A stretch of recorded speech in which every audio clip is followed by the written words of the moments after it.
Hi, hello. This is Asha, Digital Geography from KV number 1, AFS Tambara, Chennai. Glad meeting you all. Thanking the Great Almighty in giving me this opportunity to prepare this online material. Thank you one and all.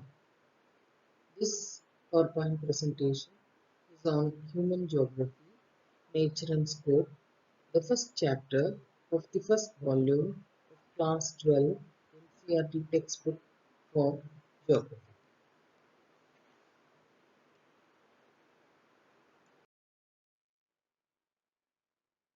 Coming to the next slide, it shows the gist of the lesson. This geography is a field of study, is integrated, empirical and practical. It studies each and every event of the earth over the space and time.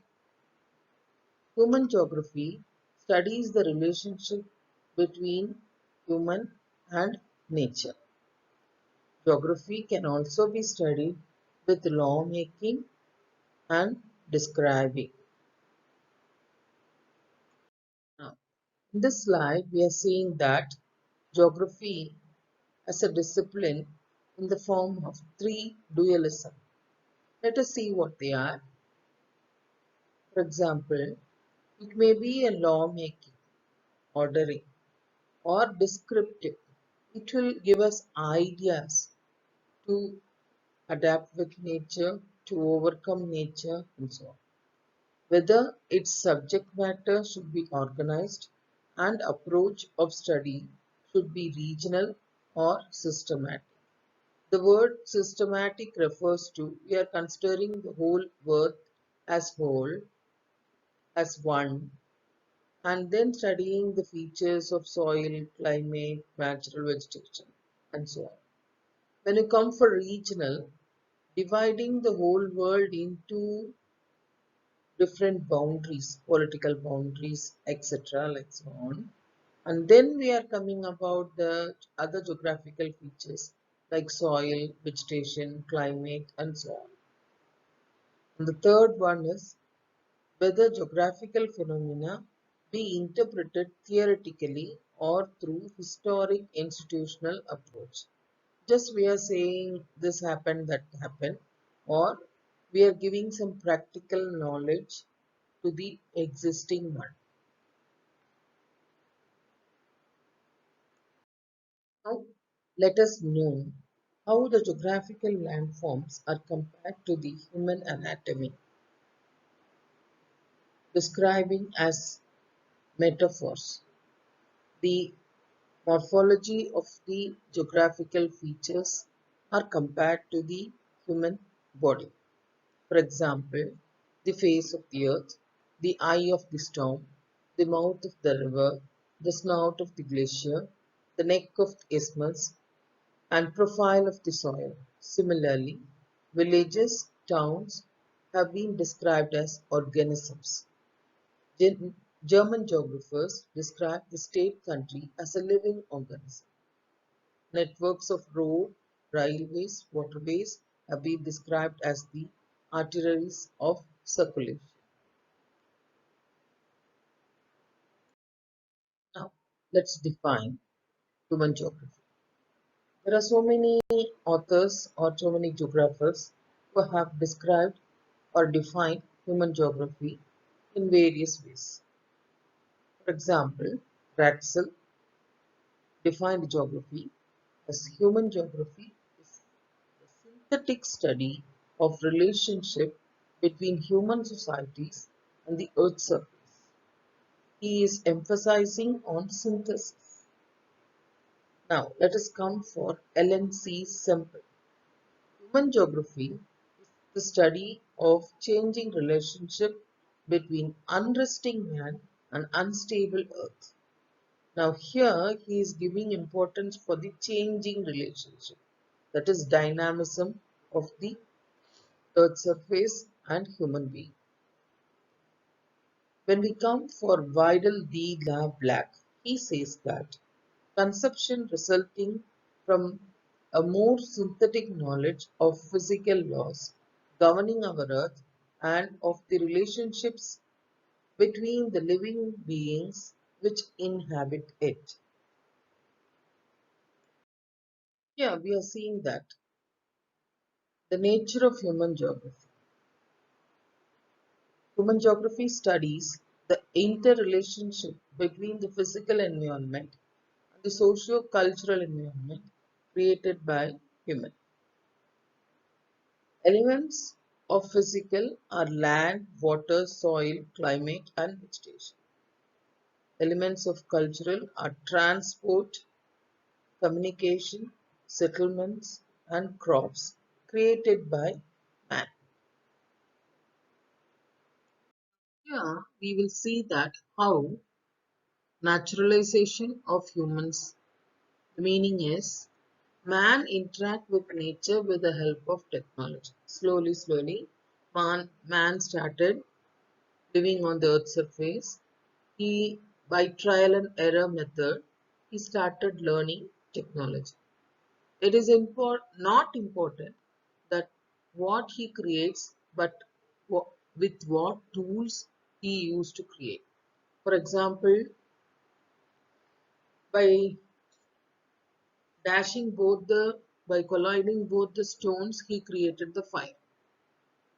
So it's a small technology. It's a very primitive technology, but then also in those days it was very great. Technology indicates the level of cultural development of society, how much the man is able to improve. Understanding the nature helps to create the technology.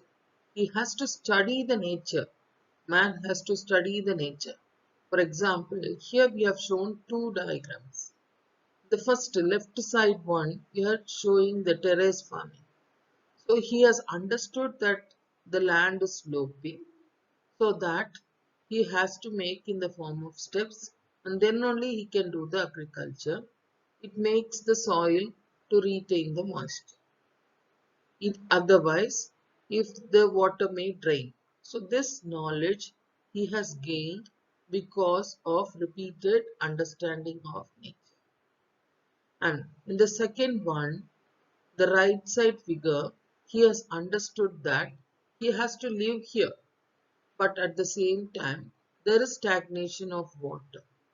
So he decided to construct his house on a stilt, keeping the bamboos beneath, and on the top of it, he has constructed his house for living. So slowly, man is adapting, or we can also say he is overcoming nature, but he is not going against the nature. That is naturalization of human. Just now I was saying that man is understanding the nature, his surrounding, his environment, where he is living. Here there are some few examples. The understanding of concepts of friction and heat helped us discover fire. He was scratching two stones, early man, and he saw the flame coming out. And here I realized that is heat. And he also understood the temperature increases. And now, by without knowledge also, he started cooking, and he felt that was made more tasty. And thereafter, he started using this fire for various other things to develop. So it's a small level in the development of technology. Then the second example is understanding the secrets of DNA and genetics enabled us to conquer many diseases. Now we have seen in the olden days there were no medicine for chickenpox, smallpox, etc. Now we can say that the government has completely eradicated. This is the importance of studying the DNA and what creates which cell, which bacteria, which virus is creating such type of diseases. And they are finding the vaccine and we helping the people to eradicate such kind of disease from mankind. The third one, use of laws of aerodynamics to develop faster planes. They have seen the birds are flying, so he understood that we can also fly. So that is the reason man again and again thought, thought, and he created the planes. So this was made the world so easy.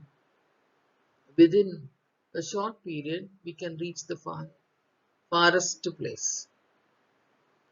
Knowledge about nature is extremely important to develop technology, and technology loosens these shackles, that is, the connectivity of environment on human being.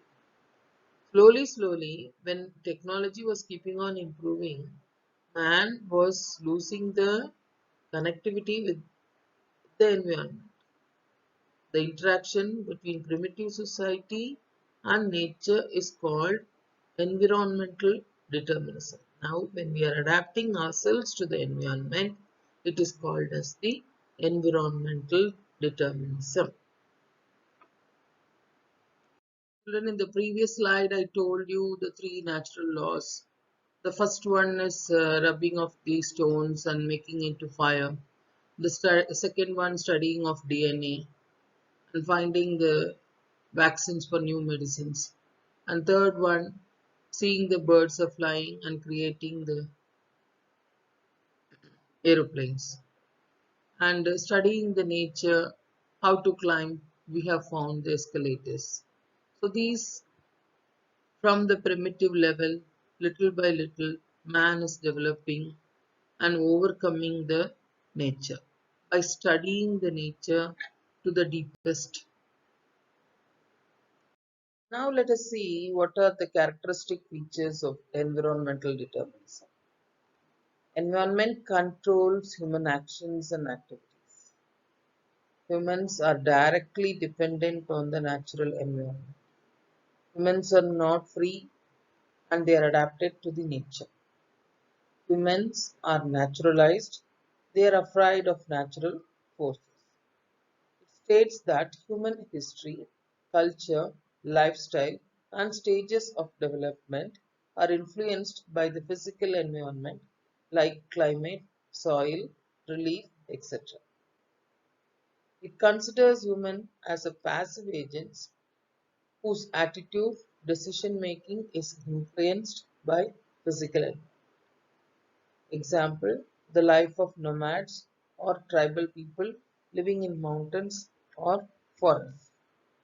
At present, the good example is the corona, by which we are all tied and unable to overcome the nature. The government, the public, the various organizations are trying a lot to overcome, but nature is only playing its own drum. This is naturalization of humans.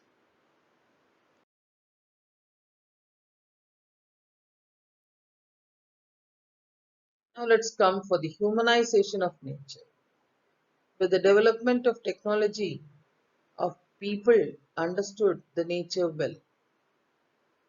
People have understood by studying the nature well. They move from the state of necessity to the state of possibilities. Human activities created cultural landscape. So it is called as possibility. That is, we created transport, settlements, hospitals. Slowly, slowly, we were overcoming nature to the maximum. But then also there is certain limit. And this is called as the humanization of nature. Yes, children, now we can see what are the characteristics of possibilism. Humans were free to choose and decide. Nature did not control him. The nature provided, offered opportunities, possibilities for humans to exploit it to their benefits. It considered humans as active agents rather than passive. It is the technology, attitude, habits, values of humans which influence its action, not the nature. The nature got humanized.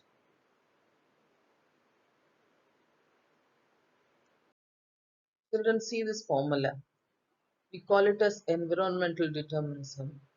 Here, environment is determining all the cultural factors. Whereas in environmental possibilism, environment has become selective and cultural factors are created. But see, they have made a point like it limits. There is a limitation for changing the cultural factors. Beyond that, everything becomes a block. For example, we are constructing a dam across the river. But at the same time, when the rain is heavy, the flood level is increasing. We're just opening the shutters and the water gushes away in all the low-lying areas. So only to certain extent we can control the nature. Beyond that, only the nature rules us. Again, as I already told you, people are trying to control this corona to the maximum, but nature is playing more trick and people are hiding themselves inside the homes. We can see a new concept called as neo-determinism, or we also call it as the stop and go determinism. See children, in this diagram we have seen two people. One is following the theory of determinism. Another one is following the theory of free will.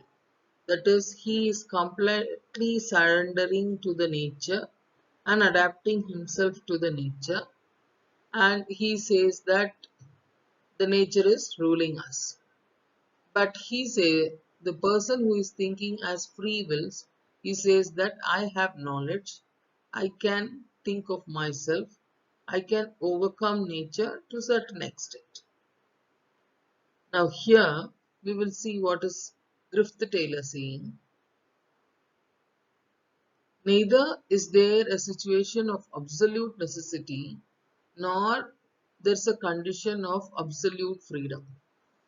You should not be completely dependent on the nature, or you cannot completely throw the nature. It states that the nature provides possibilities and scope for development and also puts limit on it. The nature is giving us enough opportunities, and at the same time it also limits us. It also limits us, that is controls us. It means that human beings can conquer nature by obeying it. We have to follow the rules and regulations. They can continue in their pursuit of development with and when nature permits. Children, we can overcome nature, wait, the nature has got adapted for itself and not doing any harm, then let us proceed. In your textbook, they have given the example as the traffic signal.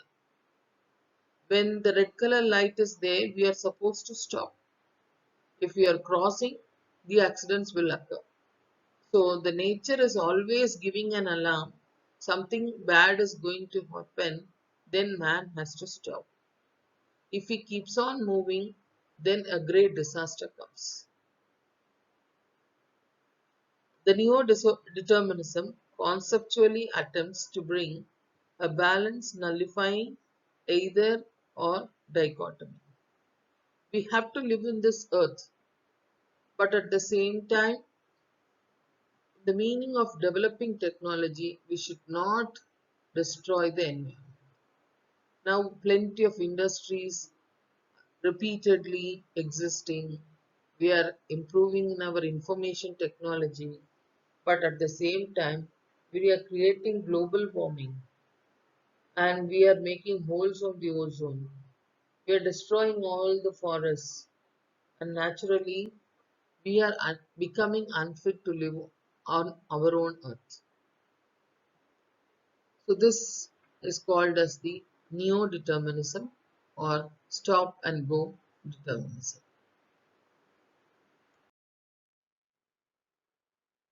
Children, now here we are going to see the different schools of thought of human geography. There are three different schools: welfare, radical, and behavioral. In the welfare school, we are talking about the housing, education, and health of the people. And the radical school of thought, we are talking about poverty, deprivation, and social inequality. The third school, behavioral school, we are talking about ethnicity, race, religion, etc. In the welfare school, children, we are talking about the development of technology in housing, health, and education to all.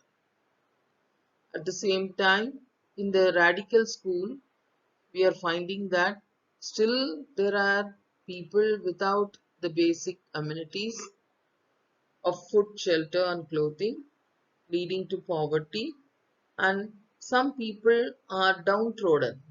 They are very vulnerable in the society, and some people are undergoing social inequality. Very recently in America, there's a fight between whites and the black people.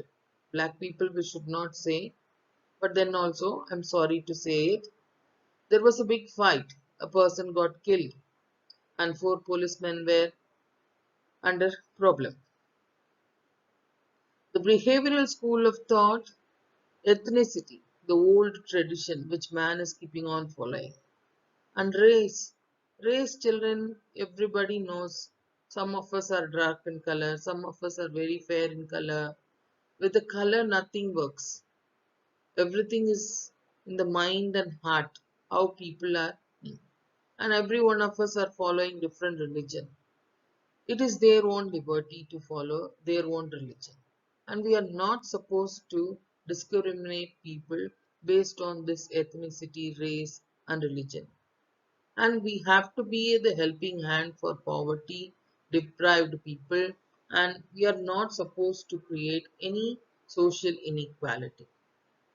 So the best one is the welfare and humanistic school, where we are giving more importance for housing, health, and education for all people. For all people.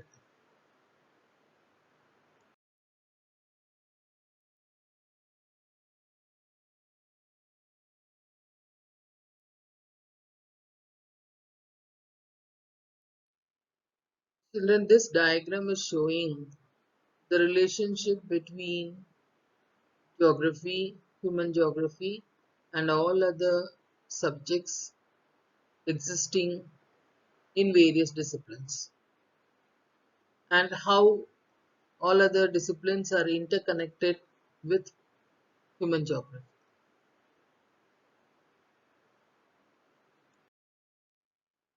Yes, children, finally we can test ourselves. What is human geography? Let's take our notebook and write down these answers. Very simple. You can go through the PPT once again, find the answer and write it. Define determinism. What is possibilism? Neo-determinism. What are the natural laws that have given idea in developing the technology? Next one. What are the metaphors used to study the physical geography? What are the various aspects used in the various schools of thought of human geography? And who are the different geographers came across in this chapter? All the questions are easy for you. Please take down the notebook, write it, get it corrected from your teacher. Thank you, children. Thank you, one and all.